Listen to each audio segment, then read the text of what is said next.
your films were absolutely, to your point, more than controversial. They were touching on subjects, they were broaching subjects that were impactful, whether it be, political, what have you. But I do feel like the films today, if we can just touch on this briefly, do not maintain that same sense of impact.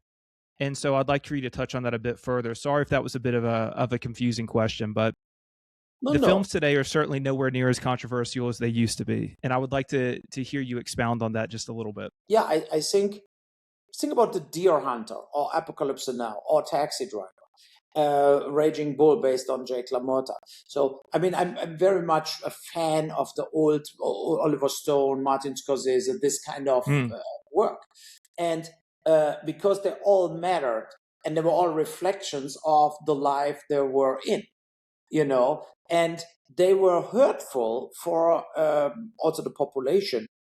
Showing, for example, in The Deer Hunter, like Michael Cimino, like whoever came back from Vietnam was fucked up.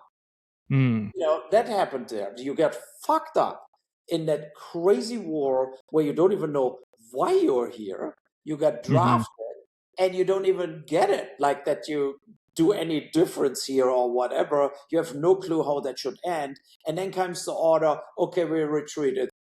Right? So then you're back in America and you're like, 2 years of my life gone. I saw tons of people die.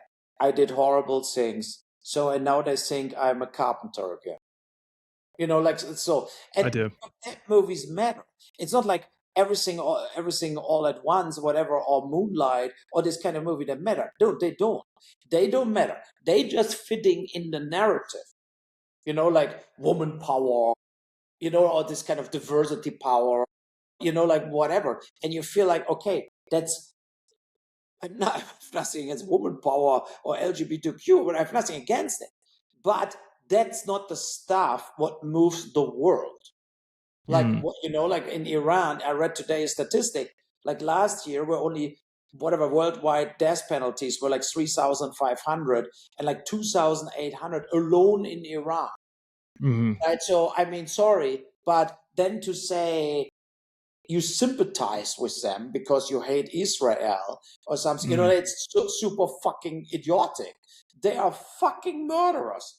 Nothing else, right? So they're the Stone Age shithole where I can never, I mean, even if I think the war will end up in a total disaster, it's like, I don't think that they started that war without knowing anything what they want to do.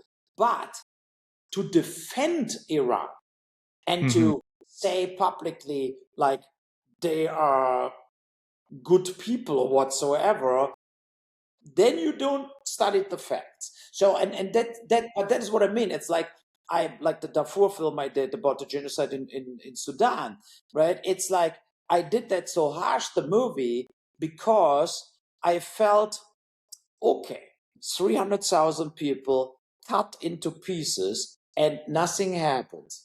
Because whatever, no oil, we give a shit, right? So there was no money involved. So that is why I wanted to show that is how kids getting impaled and we're not doing anything.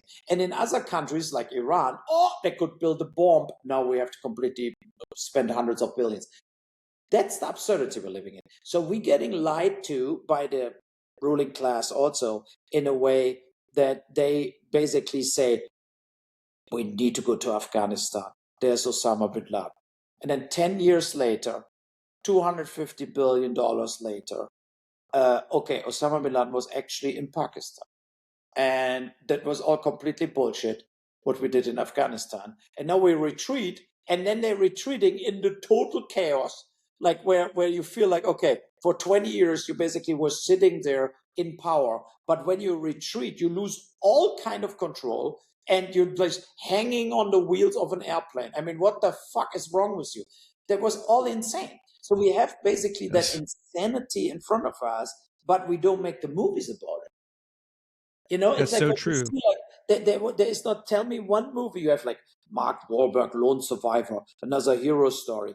But where is that movie about Afghanistan with Hollywood stars? What shows like Catch-22 was, or Deer Hunter, or Apocalypse Now, how totally fucked up that thing was. It, you Right. know,